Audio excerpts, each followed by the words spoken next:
केंद्रीय मंत्री अनुराग ठाकुर ने मेरी माटी मेरा देश अभियान के तहत निकाली अमृत कलश यात्रा। प्रधानमंत्री मोदी जी का यही संदेश, मेरी माटी मेरा देश। देश के 30 करोड़ घरों से चुटकी भर मिट्टी लेकर हम देश के करोड़ों परिवारों का योगदान देश में बनने वाले आज़ादी का अमृत महोत्सव स्मारक के लिए इस्तेमाल करेंगे। ये एकता एकजुटता को बढ़ावा देगा।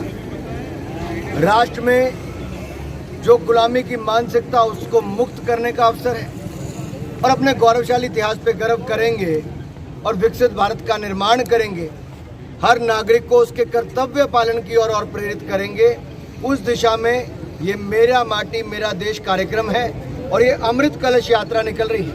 ये अमृत काल जो हमारा चल रहा है 75वां साल आज़ादी का, उससे स्वर्णिम काल जो 100वां वर्ष आज़ादी का होगा, इन 25 सालों में नए भारत का निर्माण करेंगे, नई ऊंचाइयों पर लेकर जाएंगे, विकसित भारत बनाएंगे। बाकी जहाँ देखा गया है कि बड़े बुजुर्गों का और बच्चों का साथ आपको मिल रहा है, भरपूर ये साथ दे रहे हैं, कितना सहयोग और क्या कहेंगे? देखिए, भावना जब हमारे प्रदेश के बच्चों में, मातृशक्ति में और युवाओं में आती है और बुजुर्ग अपना आशीर्वाद देते हैं, तो आप देखिए, यही तो भारत की खासियत है, अनेकता में एकता।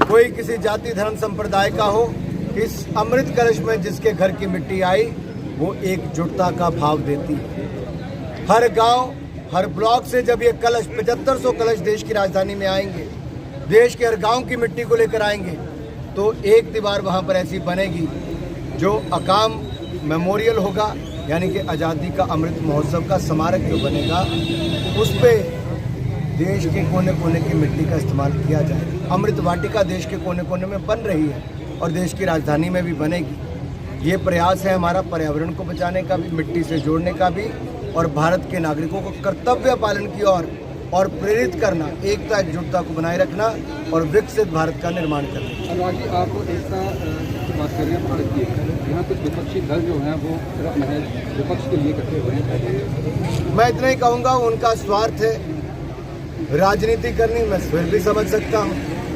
लेकिन हिंदू आतंकवाद कहें, रामनवमी पर बम बंदूकों से हमले करें जुलूस के समय, और उत्तर प्रदेश बिहार के घमंडिया गठबंधन के कुछ नेता माँ सीता को अपशब्द कहें, रामायण की आलोचना करें, और अब इसी घमंडिया गठबंधन के एक और नेता ने सनातन धर्म को डेंगू मलेरिया के साथ तुलना करके कुचलने की बात कही है।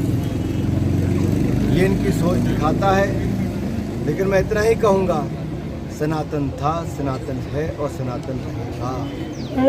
ना अंग्रेज खत्म कर पाए, ना मुगल खत्म कर पाए ये ताकत सनातन धर्म की। शायद ये लोग समझते नहीं, ये वोट बैंक की राजनीति के चलते ध्रुवीकरण करने का प्रयास करते हैं, लेकिन जनता इनको जवाब देगी। क्या कारण है?